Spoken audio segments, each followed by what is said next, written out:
سروکوماری ترکیه رجب طایب اردوان روژا سهشنبه پشتی جوینا کابینه حکومتا خو بحثا اپراسیون ارتشا Türkiye'nin لباشور و روجاوای کردستان کر. Haseke'den Münbiç'e kadar bu hatta Erdoğan gefa berdavami operasyonun xaru amaca bu operasyonun nujida. Yaklaşık 40 yıldır milletimizin canını yakan حتی کو ام هر بوستا کچیاین باکور عراق کو چافکانیا چالاکیین تروریین کو افچل سالن جانن مدسوجن به اولنکن دی اپراسیونن مین لوی نافچهی بردوام بن به همان آوایی لسوریه جی جتل رفعت حطا عین عرب جحسك حطا منبج حطا ام هیلینن تروری ین لوی خطیهاتنا آواکرنجی بربلاف نکن امرانا وستن بسایا خوده دمهن پیشیا مده بی کو املی بنیرن کیجان آلی چی دبیجه چی گفان دخواه و چی حسابان دکه ام دی تکز پینگاو نو باویجن. Muhakkak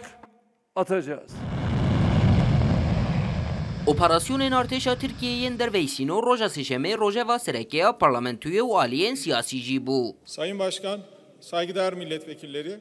Vezirin der ve berevaniyeyin Türkiye'de komcivina giştiya parlamentoya da لسر operasyonun آگاهیدان parlamenteranu وانجی تکزی لسر بردوامی operasyonun کر. Suriye ve Irak ayrımını ortadan kaldırdık. مجودهی سوریه و عراق جهول راکر. ایریج کدر بین بلا بین. ام لهر دو قادان دهمان دمیده ریخستنه دکن آرمانج. ام یک بیک جیرخان و çavkaniyen ku ریخستنه لسر پیان دهیله جناv dibin. Parlamento çatışmasızlığı esas alan bir çalışmayı yürütebilir. Parlamenter Adem Partiye Gulistan Kılıçkoçyici dehaman civinede berovaji deslati jibur avastandına şeru pekanina açtiye banga vergirtina berpersiyariye li parlamentoya Türkiye kir. Bu ölümlerden hepimiz sorumluyuz.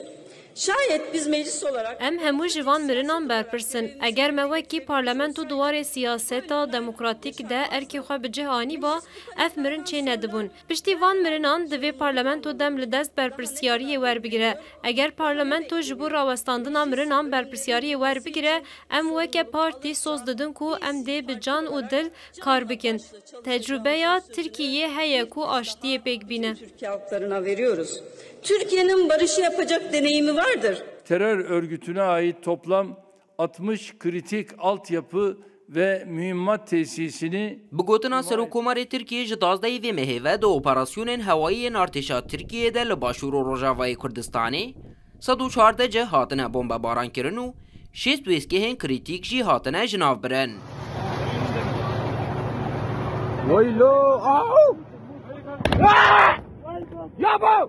Rêveberiya Xweser jî dibêje Tirkiye dê êrişên xwe de jêrxana sivîl dike armanc û van êrişên dawî li kantona Qamişlû 479 kes bêav û li kantona Firatê jî bi armanckirina wêskehên elektrîkê yên Kobanî û Eyn Îsa 120,000 malbat bê elektrîk hiştine.